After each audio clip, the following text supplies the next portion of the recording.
Shalom. Giving all praises to the Heavenly Father, Yahweh, Bahasham, Yahweh Shai, Bahasham, Rachahakwadash.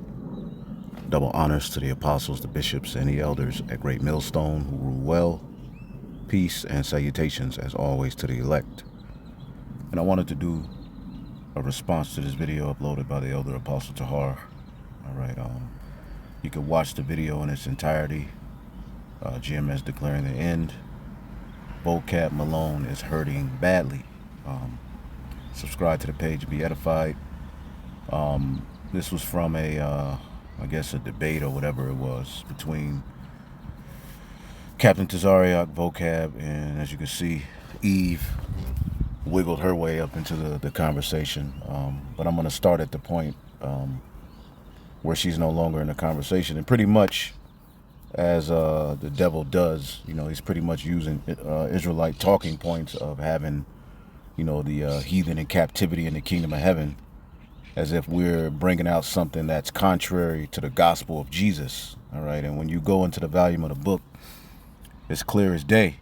All right. That when the Messiah comes back, he's coming back to take the nations down and to establish a throne of David in which we will rule over these nations. As a matter of fact, when you get the book of Revelation, the 19th chapter, speaking of Yahweh Shai, all right, let's start at 13. It says, and he, speaking of Yahweh Shai, was clothed in a vesture dipped in blood, symbolic of the bloodshed he's coming to bring.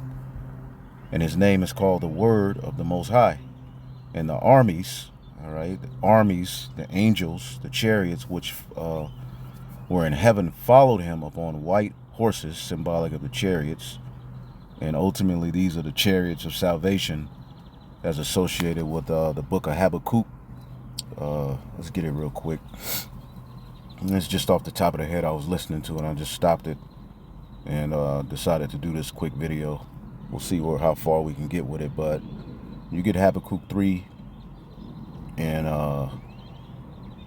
again, when you read this chapter, it's dealing with the deliverance, God's deliverance of his people. And just like in ancient Egypt, the Most High delivered us by sending an angel, which is Yahweh Shai.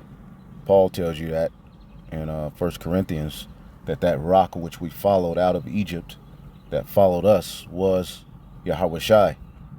The angel of the Lord was sent to deliver the children of Israel out of Egypt. All right, paying back Pharaoh and the Egyptians for what they have done or had done unto us. And the same sentiment, all right, goes for this new spiritual Egypt. So this is pretty much a chapter dedicated where Habakkuk sees a vision of God delivering his people. And when you read, just going down to verse 8, it says, was the Lord displeased against the rivers? Was thine anger against the rivers? Was thine wrath against the sea? Because things are going to be chaotic at the return of Yahweh Shai. That thou didst ride upon thy horses and upon thy chariots of salvation. All right, so there's chariots, which the word chariot, all right, marakab or rakab, it means a riding, a vehicle. Okay, and ultimately, just as Esau Edom has airplanes, helicopters, jets. All right, well, the angels have vehicles. And the world is going to find out, as they are finding out, but the left hand is leaking things and making it to be about aliens, is that, the angels of Yahweh Bashim Yahweh Shai, our big brothers, ride those chariots. And Yahweh Shai is going to come back, as it is written, on the biggest chariot. Okay? The word chariot, just to show you, marakab or marakaba, all right, it means chariot. Then you go to the root word, marakab, chariot, place of riding, riding seat, chariot, seat of a litter or saddle, like which something you put on the back of a horse. So it's all symbolic. Rakab, mount, to mount and ride, okay, to ride, to cause to ride upon, okay. And again, it says that thou didst ride upon the chariots, all right, of salvation. See, So that's how the Lord is coming to get us. All right. Thy bow was made quite naked according to the oath of the tribes. Okay. Even thy words, Selah, the oath he made to Abraham, Isaac, and Jacob. All right. That our people would eventually receive of that promise is going to be fulfilled by the seed. All right. Ultimately, which is fulfilled in Yahweh Shai. In thy seed shall all the kindred of the earth that are scattered receive that blessing. Okay. And it starts with the elect. All right. It says, just even when you go to verse 13, speaks about this is a chaotic vision. It says, thou wentest forth for the salvation of thy people, even the salvation of thine anointed. Thou woundest the head out of the house of the wicked by discovering the foundation unto the next Selah. And this fulfills, all right, that the seed of the woman will crush the head of the serpent. Yahweh Shai is going to fulfill that prophecy. You see that?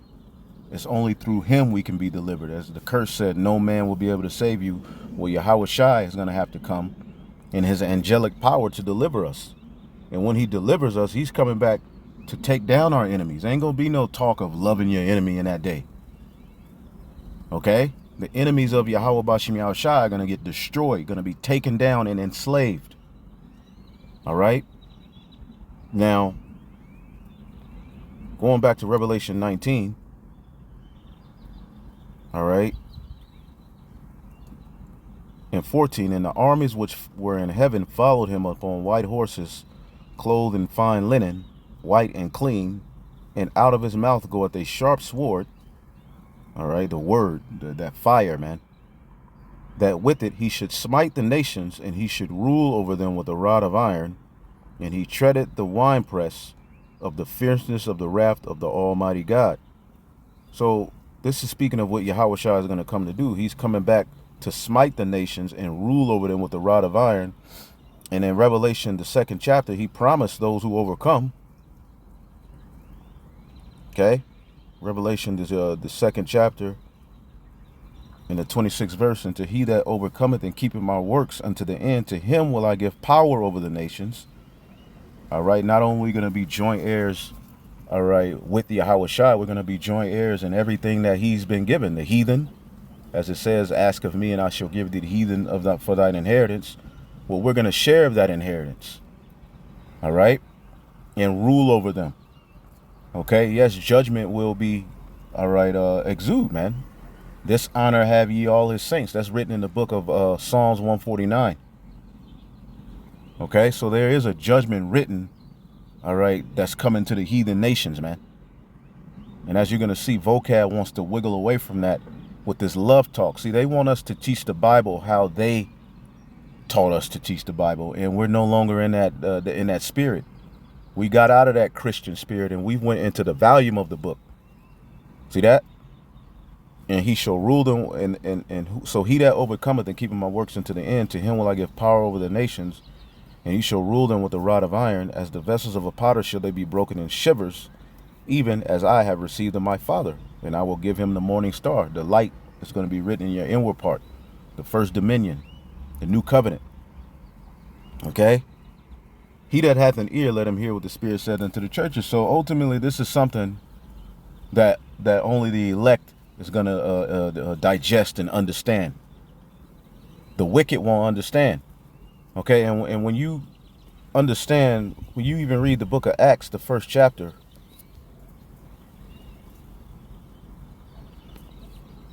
in the 6th verse, it says, when the apostles were with Yahweh Shai, they kept asking him, NLT, Lord, has the time come for you to free Israel and to restore our kingdom? Now, what kingdom are they talking about?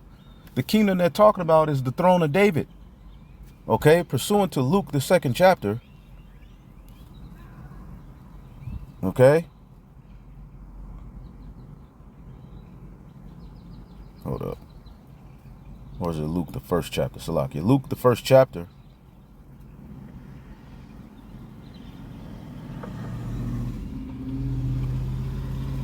In the 31st verse, it says, and behold, thou shalt conceive in thy womb, meaning you will at some point conceive a seed in your womb and bring forth a son, right? And call his name Yahweh Shai. This was before he was born. This was before he was conceived in the womb. How do we know that? In the very next chapter, it tells you that name was given unto him by the angel before he was conceived in the womb. Okay? He shall be great and shall be called the Son of the Highest, and the Lord God shall give unto him the throne of his father David, and he shall reign over the house of Jacob forever, and as of his kingdom there shall be no end. So ultimately, the throne of David is going to be established. All right, as the Lord said, I'm going to establish the tabernacle of David as in the days of old. And when David had his throne, all right, let's just get an example. Okay, he enslaved the Edomites. Okay, First Chronicles 18 and 13, and he put garrisons in Edom, and the Edomites became David's servants. Now, the talking point of having a servant is frightening vocab. So he's taken that talking point and, you know, go into particular videos where you see brothers talk about in the kingdom how we're going to judge the nations. And, you know, to make us look crazy, they'll bring that out, right? To basically try to put us in a trick bag to make us into this group that's going around harming people, which the Hebrew Israelites, even the camps like ISUPK, even the camps like Sakari or the so-called Genesis or whatever, that you don't have no record of us going out and preaching and harming people, even though we don't agree with them. IUIC, we may have had scuffles and things happen, but there's no record of us going and burning down churches, lynching people, harming people, okay, taking the sword and shooting up theaters. That is because of our racial superiority. That is an act of the so-called white man. You have a historical record, you Christians, because the Ku Klux Klan are Christians, right? Which are really anti-Messiah. All right, but when we bring that out, you'll say, well, you can't put those bad apples in the whole bunch. Yeah, of course there's going to be some bad, but then you try to, all right, take particular talking points of one dude who'll do some bugged out stuff that'll so-called be an Israelite, and you'll try to make that the image of what we're all about, as we are only reading judgments to come. You see? So, and David, he ruled over all of the heathen that he took down. Okay? He took down all of the heathen. So that was how Solomon was able to have 40 years of peace, because David subdued the heathen. And Solomon himself even put particular heathen in captivity. We always read that, 1 Kings, the 9th chapter. Okay, so the Israelites, the Jews, all right, the disciples at the time of Yahweh Shai, before he went back to the Father, they were asking him, "Oh Lord, are you going to free us from our captivity and restore the kingdom, which is the throne of David, which was rooted in taking you heathen down?" Okay, again, let's get Psalms 149. Right, Psalms 149, and we'll get to the video. Salakia, the Spirit does what it does. This is the book of Psalms 149 and 4. For the Lord taketh pleasure in his people, he will beautify the meek with salvation. Okay, and ultimately how will we get salvation? Is through Yahweh Shai. So all of these prophecies we're reading is fulfilled in Yahweh Shai. Just as Solomon gave us the throne of David for 40 years, we had 40 years of peace. Yahweh Shai is going to give us that very same government in an even greater fashion forever. But it's still, the same rule still applies. That's why it says, I will build the tabernacle of David as in the days of old. That was rooted in the heathen being under our dominion. That was rooted in the heathen being judged. David did some very, very treacherous things to the heathen. Many of the kings of Israel did. Right? So how much more when we get in our kingdom? Yeah, you heathen are going to pay. You see? And Tazariak brought out Isaiah 60. All right. Let's get that real quick. And again, I just turned the video on, so this is all off the top of the head, which of recent, a lot of my videos have been like that. Lord willing, I can, you know, it's all a spirit anyway. I got to get my computer fixed. This is the book of Isaiah 60. Let's start at and what is this talking about? A glorified Zion, the future glory of Jerusalem.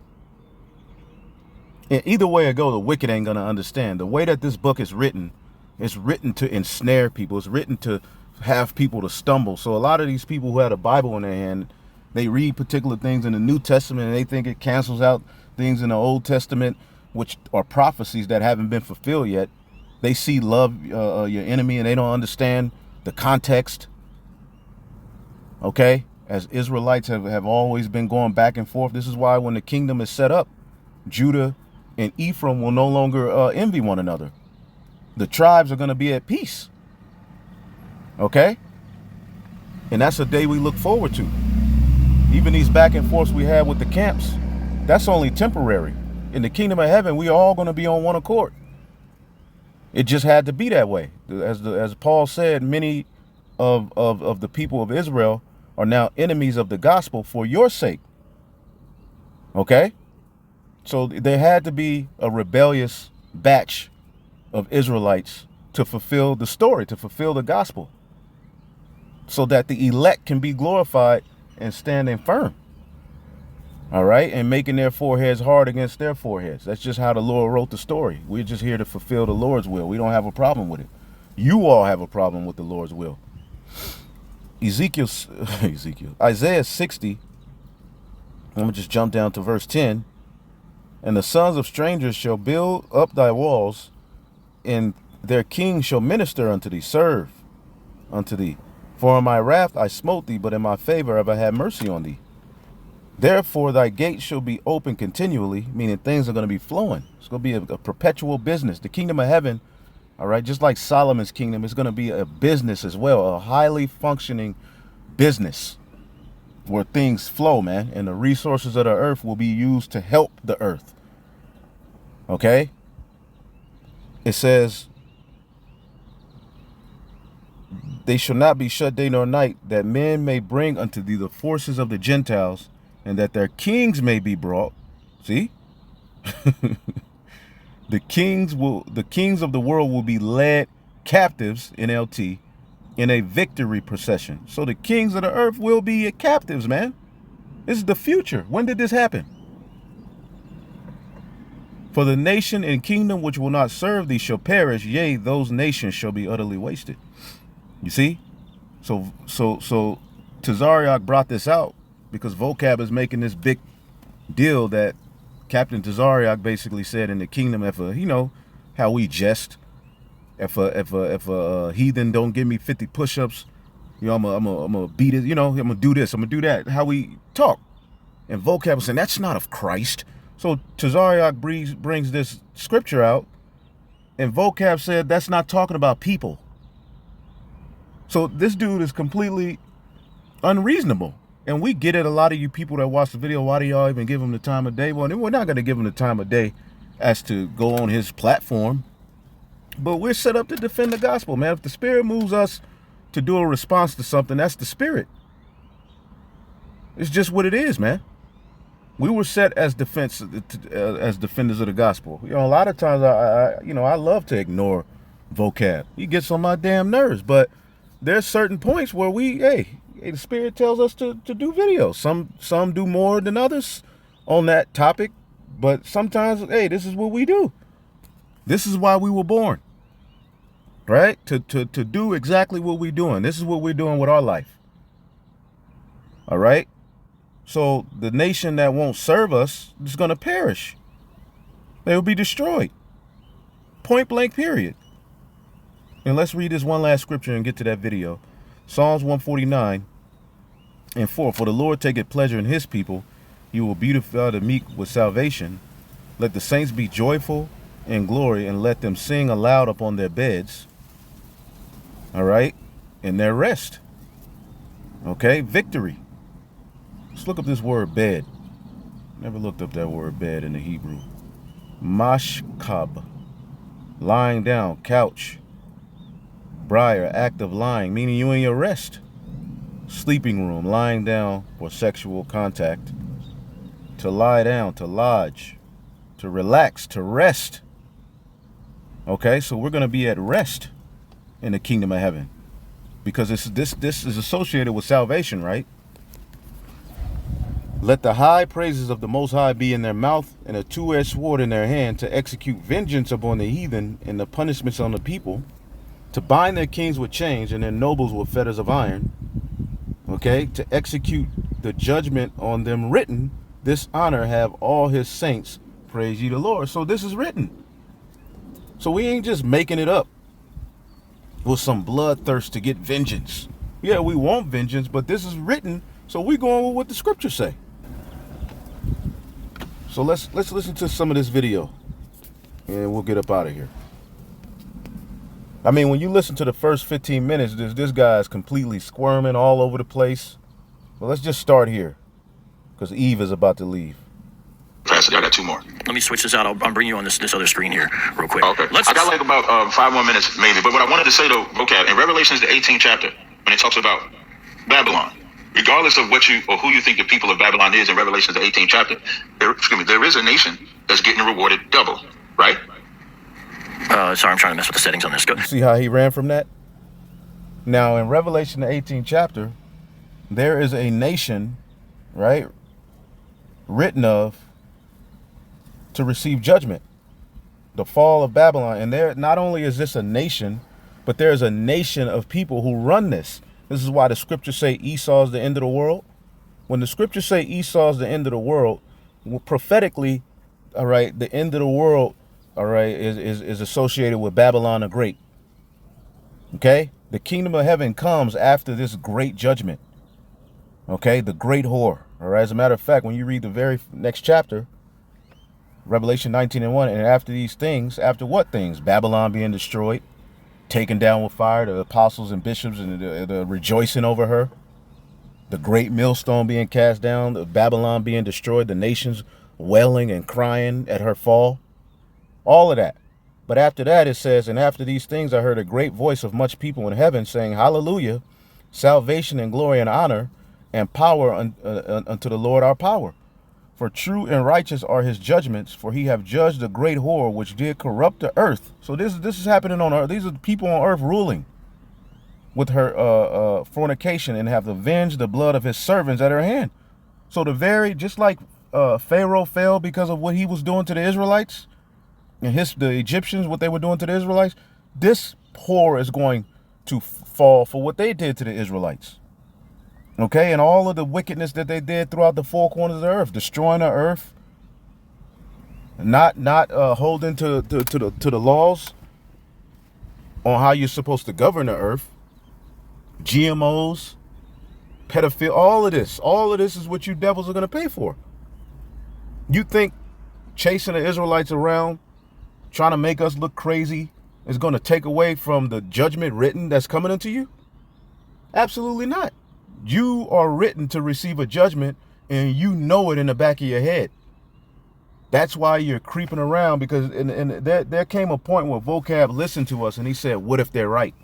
So he, in his mind, whoever sent him, he has to figure out a way to convince himself that we're crazy. You see? To convince himself that, you know, there's no way you can be an Israelite. He constantly tells us we're not the Israelites. Now, mind you, right now, you see how hypocritical this guy is? Mind you, right now, Netanyahu is using the Bible to actually put the sword to people. He said, remember what Amalek, who are Edomites, did unto thee. This justifies us getting those Palestinians out of the land. This is what those small hats are saying. We came here with one clear purpose.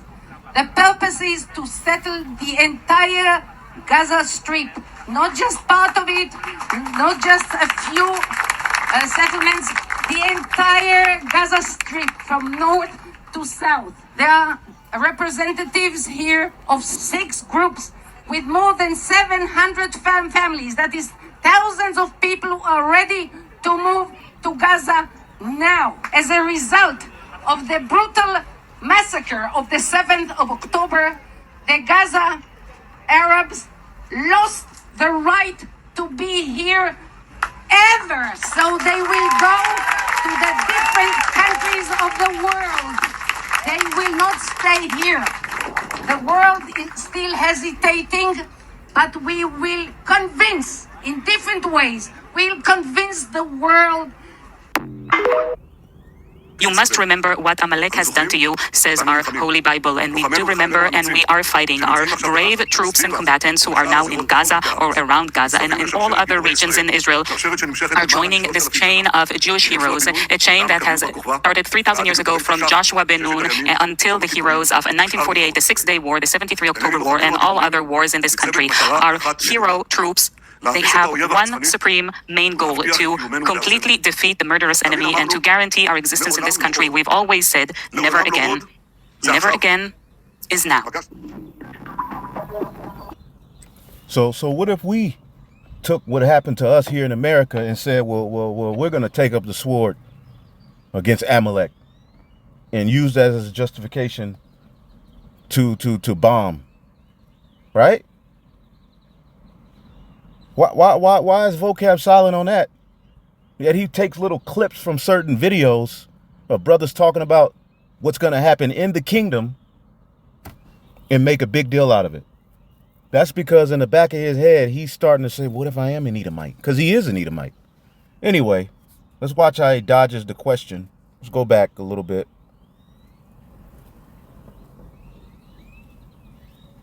And I'm going to keep bringing that point out.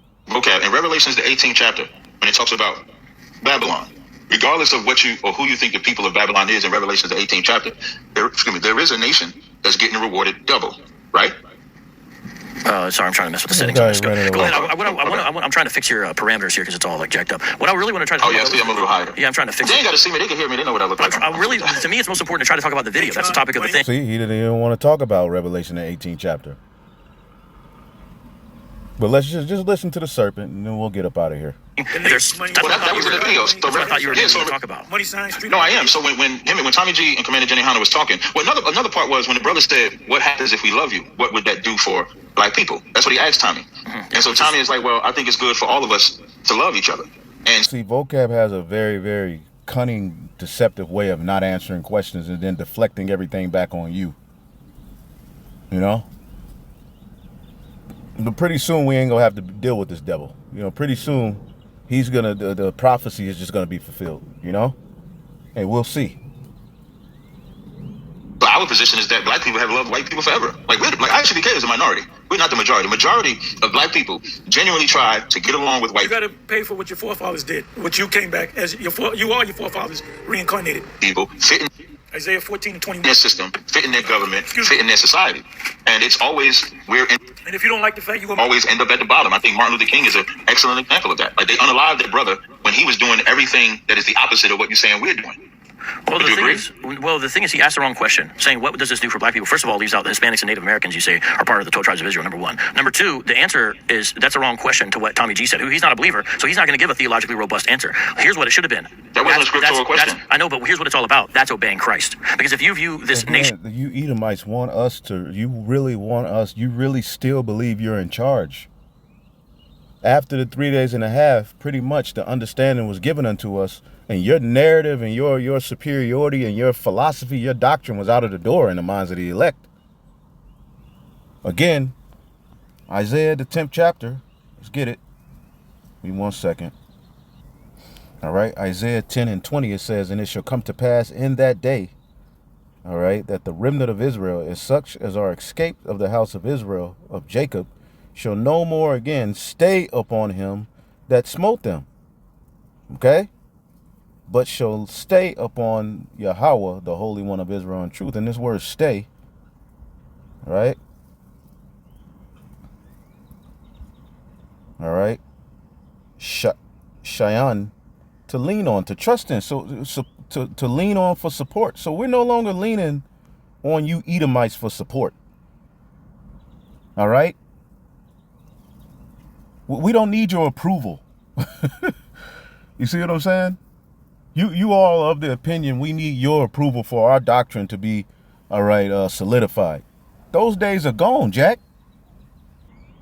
This is the book of John, the 5th chapter, and the 41st verse. I read it in the NLT.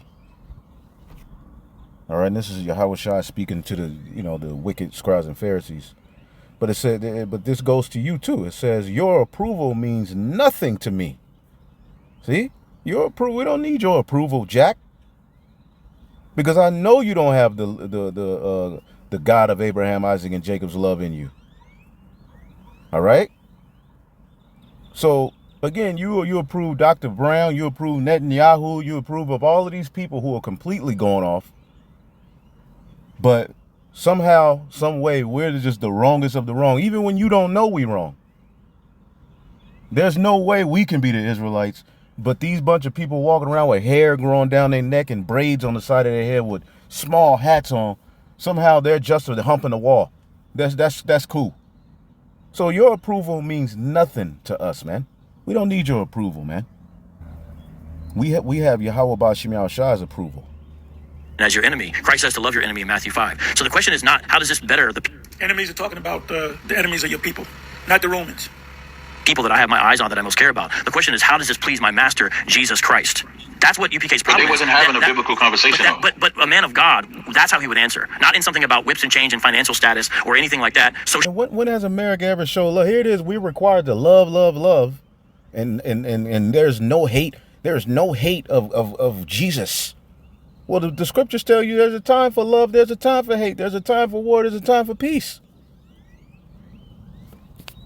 We tried loving you Edomites. Look what happened to us. Them days are over, man. I know it's hard for you to, grasp that the so-called blacks, Hispanics, and Native Americans are now against you. And even in that, we don't go around harming Edomites. If you work with the devil, you see the devil, you hold the door open for the devil. Hey, how you doing? Good morning, devil. We're some of the best citizens America has. I thought y'all was tired of niggas killing, stealing, and destroying. We tell them to stop. But y'all don't have a problem with that. Anyway, Ecclesiastes 3:1, to everything there is a season, and to every purpose to everything there is a season and a time to every purpose under the heaven. All right? A time to be born, a time to die. Verse 3, a time to kill, a time to heal, a time to break down, a time to build up. All right? Verse 5, a time to cast away stones, a time to gather them, a time to embrace, and a time to refrain from embracing. We tried embracing you heathen, and it got us nowhere. Just get to the point. Verse 8, a time to love and a time to hate, a time of war and a time of peace. So there's a time to every, we ain't in the time of embracing you Edomites. Look at you. Look at your kingdom. Look at this world.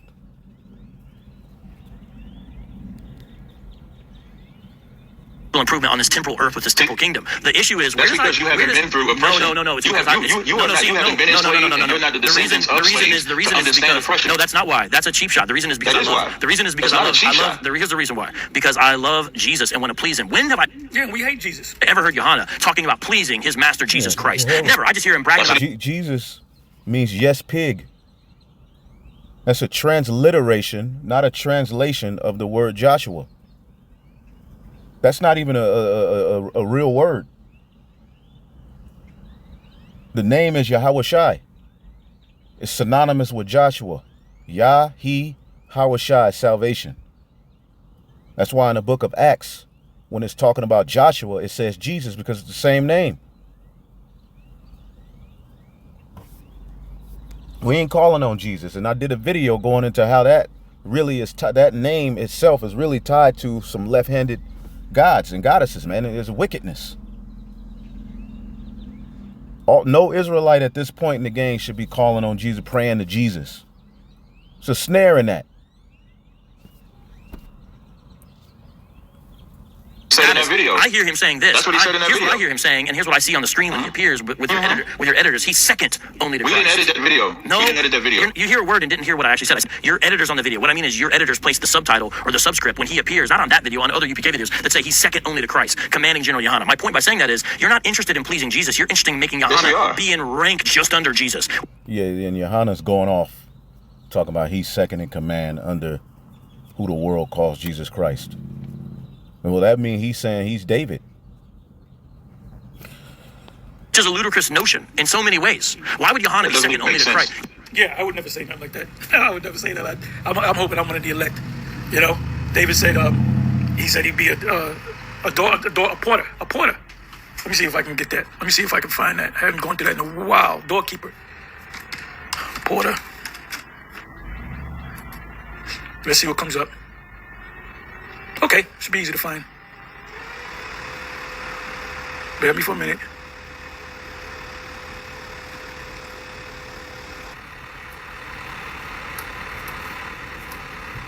So you wouldn't hear me saying I'm second in command under the Messiah, or third command. Hey.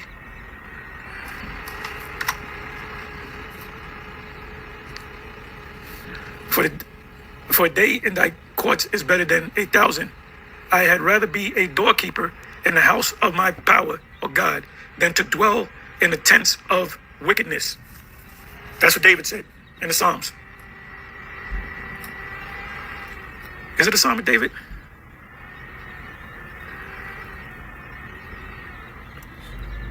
Songs of It says a song for the sons of Korah. Yep. I thought it was David that said that. Give me a second. Let me do this.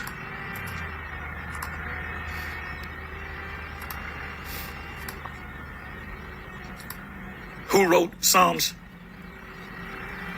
Let me put this in.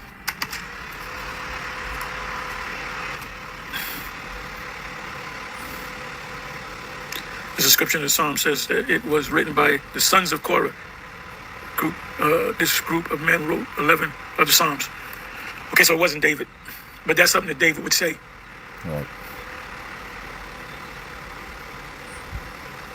Yes, it does. This man thinks he's second only to Christ. So let me explain to you wait, first of all, what you did was you windmilled off of the MLK question, and you windmilled You didn't ask me nothing about MLK. I did. No, you I said to you, No. I said black Should have went back to that Revelation 18. To hell with some MLK, man. Anyway. people, I said, we're the minority. We're the minority. We're the only ones that really go out there and talk about this whole hate thing. I said, majority of black people love America, try to fit in America, try to join America. And Martin Luther King is an example because they unalived them. And then you went over that statement to talk and then about went to, Jesus' then I brought commands. up To talk about Once Jesus' again, commands. I'm not windmilling. Hold on, just to understand what's happening. I'm not windmilling away from it, Cesar. This is just you slurring. But you didn't even hear it, so you could have been listening. Yes, what I'm saying, here's what I'm saying. I feel like it's clear. I'm saying the whole discussion is wrong because you're not theological men who are intent on pleasing Jesus. We're not theological, you're correct, but we do serve and obey Jesus Christ. Theology means understanding God, sir. That's what it means. I'm not talking about Understanding God according to what white people gave us. We're not that. We don't understand. No. According to Matthew you 5. can never teach us. Can I just say something? Do you love your enemies? When I say you, do you love your enemies? I absolutely love my enemies. Absolutely. So then is Tommy G your enemy? Yes, Okay, but he's not the enemy that Christ was talking So about. do you love? The enemy that Christ was talking- I know what you're saying. So that's why I'm asking you the question. Okay, if you're just going to interrupt the question, Do you why love you Tommy? gonna- if you interrupt the answer. Do you love Tommy G? No, I don't have to love Okay. Tommy G. So watch this. I just asked you, do you love your enemies? And you said yes, and I said, do you love And I Tommy said G? yes, And you said no. that's according to Christ. Right, and so now let me answer without being interrupted. Yeah, In Matthew the 5th chapter, the enemy was Israel against Israel. The enemy wasn't Israel against the white man. Can't find it. It Doesn't wasn't say that. that. Doesn't say that. Where's that in No the text? problem. So all anybody got to do is read Leviticus when it talks about thou shalt not hate thy neighbor. That's talking about a fellow Israelite. When Christ came on the scene, the children of Israel wasn't even together. You got the 12 tribes scattered because they was fighting against each other. You can read Isaiah 11th chapter where it says Judah shall not vex Ephraim. Because the northern kingdom and the southern kingdom was at odds. That's why the prodigal son, when the son gets to come back, the son that was there. Yeah, the whole New Testament was Israelites arguing back and forth with one another. You know? Hated it because they envied each other, because they hated each other. So the enemies is us of ourselves. White people spend so much time because we say we hate them. They don't care that blacks kill blacks. They don't care that blacks sell drugs to blacks. They don't care that families are destroyed, and we do. So what we go out and do is stop black on black crime. What we go out and do is bring black families together. That's what we do. And that just doesn't include you guys. So when the brother asks Tommy, what does it gain by saying that we love each other? He didn't have an answer. And you don't have an answer either. What do we gain by loving white people? What do we gain? No, notice I never bring up white people because that's not the issue. The issue is your enemies. That's the documentary, though. You said you want to talk about the documentary. That was the documentary. Here's what you would gotta gain. make up your mind. You want to talk about the Let me answer documentary your or question. open topics? Let me answer your question. Here's what you would gain. You would be obeying Christ, which would be a good thing. Christ never said love white Here's people. what you would do. I never brought up white people. I just said your enemies. So here's what you would Christ do. never said You love everybody. I'm gonna answer your question, and I'm gonna point out an error you made. Here's the answer to your question. You would be obeying Christ, and you would be showing that you actually care about him as your master. But by disobeying him, you show that he's not your master. Now you just brought up Leviticus where it says, oh, love your neighbor yourself, and you said it's only talking about fellow Israelites. That's a trick you guys pull. It's like you haven't read the end of the chapter, verses 33 and verse 34 of Leviticus 19. Let me read it to you, because this doesn't allow you to redefine Matthew 5 by a misreading of Leviticus 19. Because here's what it says. When a stranger sojourns with you in your land, you shall do him no wrong. Now hold on, I'm not done. You shall treat the stranger who sojourns with you as the native among you, and you shall love him as yourself, for you were strangers in the land of Egypt. I am the Lord your God. It specifically mentions non-Israelites and says you have to also love them as you love yourself. So you don't get to de-neighbor people who actually are your neighbor. That's exactly what. And this is the same rhetoric, man. When you go, let's go to that scripture. Let's get it. Leviticus 19. All right, there's two kind of strangers in the scriptures. All right. Now the scripture Tazariot brought out. Let's get it. Exodus. All right, verse 17. It says, thou shalt not hate thy brother in thine heart. Thou shalt not in any wise rebuke thy neighbor and not suffer sin upon him. All right, and what this is saying is, do not nurse hatred in your heart to any of your relatives. Confront your people directly so that you will not be held accountable for their sin. Verse 18, thou shalt not avenge nor bear grudge against the children of thy people, but thou shalt love thy neighbor as thyself. I am the Lord. NLT, do not seek revenge nor bear a grudge against your fellow Israelite, but love your neighbor, all right, as yourself, for I am the Lord. Now, when you go to verse 33, this is what vocab jumps to. Now, mind you, this is the same first covenant that the Lord required us to smite the heathen, not to make certain marriages with certain tribes, those 7 Hamite nations, to utterly destroy them. When we conquer the different nations, if we see outside when we conquer the different nations outside of those 7 Hamite nations, and we see a woman that we want to take, all right, after we conquer them, we can. This is all written in the laws, right? It was written for Joshua and Caleb, all right, and the Israelites to smite and take down all of these heathen and get them out of the land. But this is where vocab jumps. So let's see what he's talking about here. This is Leviticus 19 and 33. If a stranger sojourn with thee in your land, ye shall not vex him. But the stranger that dwelleth with you shall be unto you as one born among you. This is speaking of an Israelite who was not born in the land. Right? Now let's look up this word stranger. All right? Because as we were being exodused out of Egypt, there were many Israelites who heard about what happened and they came to get down. All right? You were to treat them as one that was born among you. And when you read this word,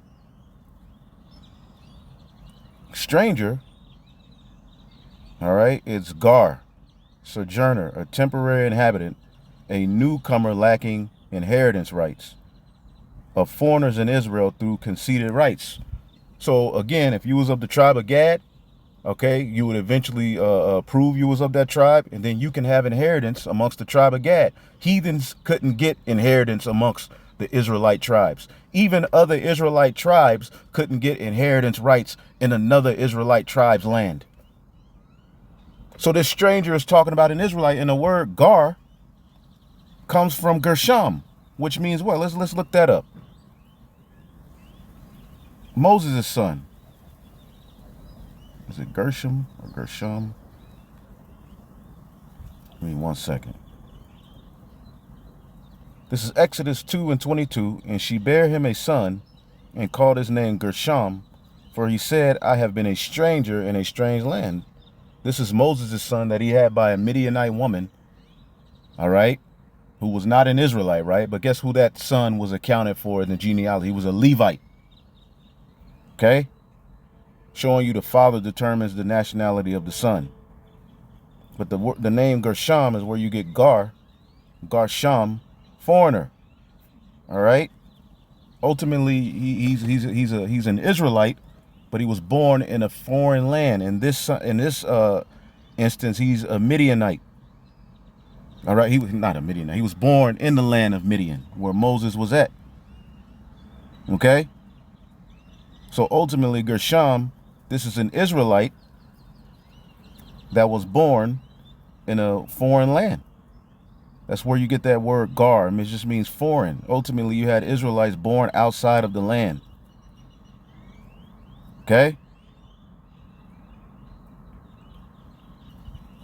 1 Chronicles 23 and 14. Now concerning Moses, the man of God, his sons were named of the tribe of Levi.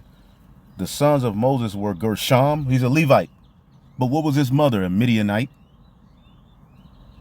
Proof right there, the father determines the seed. But all this means here in Leviticus 19 is the stranger, an Israelite that was born outside of where they were. All right. Ultimately, when he came amongst them, let's read it in the NLT. Leviticus 19 and 34, treat them like native-born Israelites and love them as yourself. Remember that you were once foreigners living in the land of Egypt. Okay? So there you go. And clearly there's two types of strangers. There's a stranger you can sell an animal that died to itself to, and there's a stranger that you can't. Because there's differentiations of strangers, man. You have the actual heathen, but then you have Israelites who were born outside of the land, man, that we were going to inherit. Point blank period, man. But again, this is the devil, man. And again, these same heathen, did the Lord say love these heathen? Let's get Deuteronomy, the 7th chapter. Goddamn devil. Deuteronomy 7 and 9. When the Lord God shall bring thee into the land where thou shalt go to possess it, and have cast out many nations before thee, the Hittites, the Girgashites, the Amorites, the Canaanites, the Perizzites, the Hebusites, the Jebusites, 7 nations greater and mightier than to you. All right. When the Lord thy God have delivered them before thee, thou shalt smite them and utterly destroy them. So were we supposed to love them, vocab? So you Christians are all over the place. This is the thing. You Christians used to be the first to say we understand that the first covenant was for the Israelites, but now under the Christ, we get it. It's changed. It's all love. Now you're going into the Old Testament, try to put the standard of loving everybody. Come on, man. What is it? What is it, man? Clearly, you don't understand the Bible. Why weren't we supposed to love them? Why did David, all right, not love the heathen he enslaved and put under his foot? Anyway, it's too easy, man. The wicked tried to do when Jesus said, love your neighbor as yourself. They said, well, who's my neighbor? Literally, UPK is out here saying, who's my neighbor? Let me bring that back. The Lord your God. It's love him. You shall treat the stranger who sojourns you in your land. You shall do him no wrong. 19. Because here's what it says. When a stranger sojourns with you in your land, you shall do him no wrong. Because Israel has a history of treating outside Israelites, those who weren't born among them, as outsiders. Okay? The Jews did that with the Gentiles. This has been a history of that. All right? Wrong. That's an Israelite. That's an Israelite. What is he reading from? Leviticus 19. Let me just do it this way. Leviticus 19.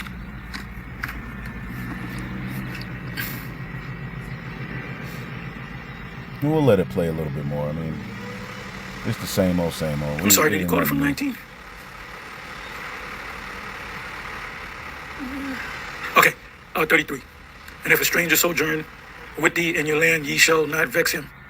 But the stranger that dwelleth with you shall be unto you as one among you, meaning as a neighbor. So let's look up the word stranger.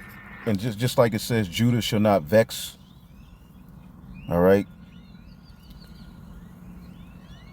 Isaiah the 19th chapter, or Isaiah 11 and 13. The envy also of Ephraim shall depart, and the adversaries of Judah shall be caught up. Ephraim shall not envy Judah, and Judah shall not vex Ephraim. And a lot of the tribe of Judah vexed the northern kingdom, because you have to understand, none of the northern kingdom kings did good outside of Jehu for a period of time. 6 of the kings who sat on the throne of David, all right, maybe 7 did right, with Josiah being the last. Outside of that, none of the northern kingdom kings did good. And then the northern kingdom left and came over to the Americas. So a lot of the southern kingdom looked at the northern kingdom as if they quit, they gave up, they ain't right. So they vexed a lot of the northern kingdom. Even unto this day, you have Judah vexing Ephraim, and Ephraim envying Judah. There's division, but that division is going to all be cleared up under Yahweh Shai, and that's happening in His word. Okay? But again, in Leviticus, it's saying not to vex him. A stranger that sojourn with thee, you shouldn't vex him, man. Okay? Look at Numbers 25 and 17. Vex the Midianites and smite them. Wait a minute. I thought we were supposed to love our neighbors. Huh? Anyway.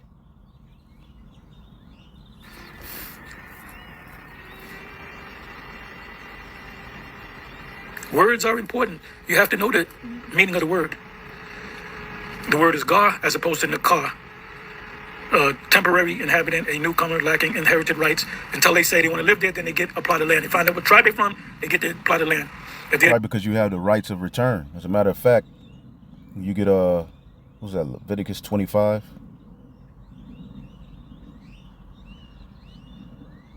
Leviticus 25 and the law of redemption.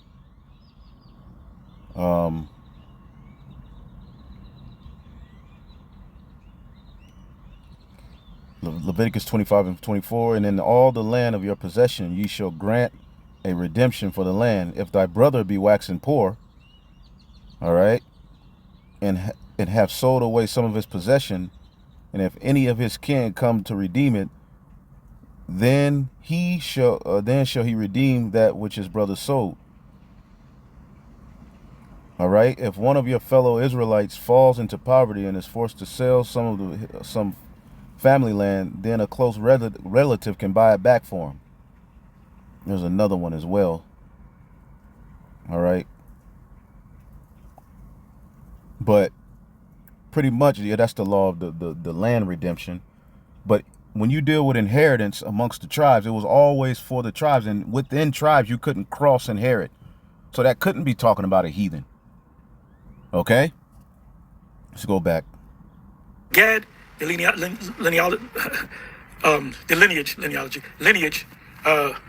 goes back to Gad. Then you go to the land of Gad and you give them a plot of land, inherited rights, until they ask for the rights of foreigners in Israel, which are Israelites, though conceded rights. So you're not in the land. Your people move. You had the land for 5 generations. You come back for a visit. You decide I want to stay back in the land of Israel. Find out what tribe you're from. Give you a plot of land from that tribe. That's what that's talking about. That's so it. that the stranger vocab is referring to Israelites, which are neighbors. Point blank period. It said what? Treat them like a what? Oh, wait a minute.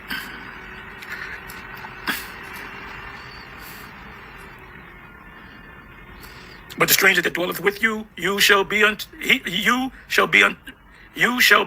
you as one born among you, meaning the Israelite, because he is an Israelite that was born outside the land. And thou shalt love him. You don't love no other nations as thyself, for ye were strangers in the land of Egypt. I am the Lord. And if a stranger, an Israelite from outside the land of Israel, sojourn with thee. See, you treat him like a native-born Israelite, because that was a thing. Even the tribe of Benjamin, when you go to those Jamaicans, if you leave those islands and you come back, they say you're a foreigner. They still have that mindset. Even certain Latin tribes are like that. If you weren't born in Puerto Rico, you ain't no real Puerto Rican. If you weren't born in Mexico, you ain't no real Mexican, you know? But this law was to kill all of that, because that's big amongst Israel. All right? That's just a mindset Israel be in. So the Lord made a law, when a foreigner comes back, hey, you're supposed to treat him as one that was born amongst you. Right? Your land, ye shall not vex him. Those are Israelites, man. See, vocab don't know what he's talking about. So when it says love thy neighbor, it's not talking about Edomites.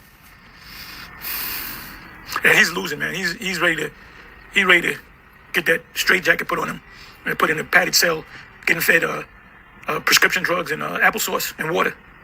Hold on, I'm not done. You shall treat the stranger who sojourns with you as the native among you, and you shall love him as a native, because that's what they are. But they were Israelite born outside the land. yourself, for you were strangers in the land of Egypt. Same goes for Isaiah chapter 14, which a lot of Israelite former one Westers go off on. And Ariel taught it the wrong way. Isaiah 14:1, when it says, "In the stranger, the stranger shall cleave unto thee." He's talking about Israelites, not talking about white people. The 7 used to say, well, that's talking about the white man trying to get in, trying to become Christians and Jews. No, that's talking about Israelites. I am the Lord your God. It specifically mentions non-Israelites and says you have to also love them as you love yourself. So you don't get to de-neighbor people who actually are your neighbor. That's Yeah, those neighbors, the strangers, are Israelites. And I just showed you that in the scriptures, in the text. exactly what the wicked tried to do when Jesus said, love your neighbor as yourself. They said, well, who's my neighbor? Literally, UPK is out. Just like you can put usury on a stranger. Let's see if we can find that.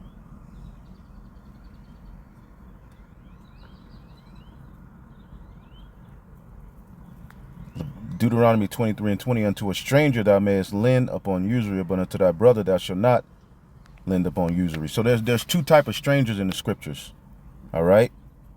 Right. Deuteronomy 14:21, ye shall not eat of anything that dieth of itself. All right. Thou shalt give it unto the stranger that is in thy gates, that he may eat of it. Thou may sell it to an alien, for thou art an holy people. So there's two type of strangers. Even when you go into the Passover, it's proof. We've already went into this, and we'll go into it again. But there's two type of strangers. You have to be able to differentiate, okay, according to the context of what's talked about in the scriptures, man. Anyway. You're saying, well, who's my neighbor? He gives the example of the Samaritan, who, according to you, would not be an Israelite. They're the ones who display love. Samaritans are not neighbors, unless they're Israelites. And he said, go and preach the kingdom, but don't go to the Samaritans. So what the hell are you talking? And you had Israelites in the land of Samaria. All right. But anyway, we'll be back with more, man. Shalom.